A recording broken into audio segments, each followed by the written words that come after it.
Imagine, if you will, fire. The ever-constant flame was a necessity in years past.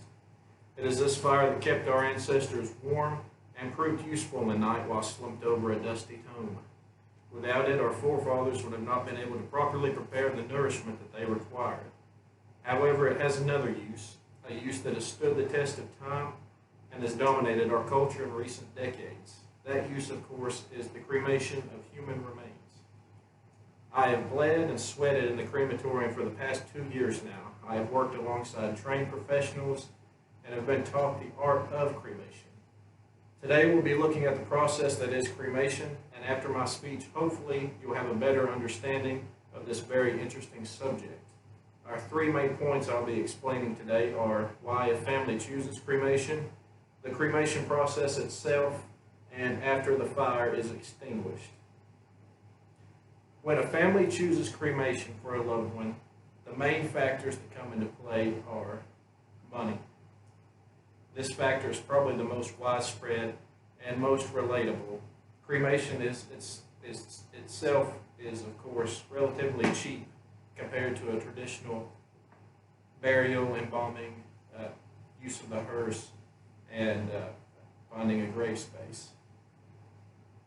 Next, we'll move on to the cremation process itself.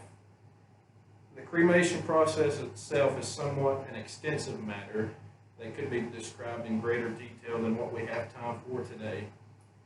For today's purposes, I'll simply generalize the process. Before the process can begin, the deceased must be properly identified. This is usually done at the funeral home before they arrive at the crematorium. The best way to properly identify a deceased is having a family member or close relative make the identification for us. This is not always a situation that we can control. So what we rely on at the crematory is basically a ID tag or a toe tag. When the body is properly identified, then the retort, a technical term for the crematory that we use in the funeral service, is turned on with the deceased information placed into the computerized monitoring screen. The deceased is then placed into a cardboard box.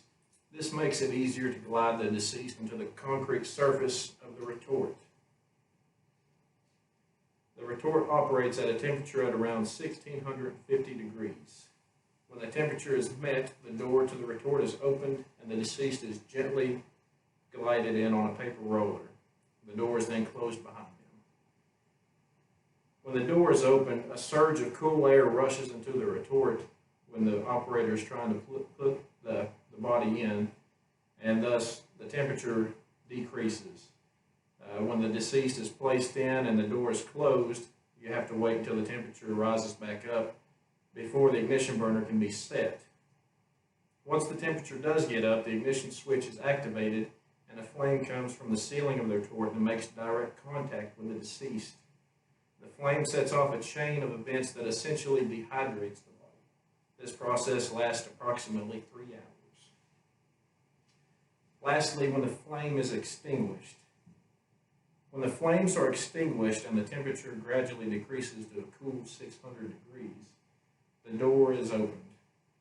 What we see when we open the door are ashes, bone fragments, and sometimes an artificial knee or a hip replacement. The operator then takes a large rake and begins the process of raking the bone fragments into a metal hopper, which is essentially a catch pan. The cremains are then placed into a pan and are carefully gone through with tweezers and a magnet. When the cremains are free from foreign fragments, the center of the pan is lifted up and the fragments fall into a cremulator. The cremulator is essentially a blender for cremated bone fragments. After pulverizing the fragments, they are turned into the uniform look that we know of as ashes. The process of cremation in itself is just that, a process. Like with any process, there are steps you take to bring it to a conclusion. In my conclusion, I hope that this information proved useful to you in some way, and I hope It served to fulfill any longing appetite for the unknown. Thank you. Are we supposed to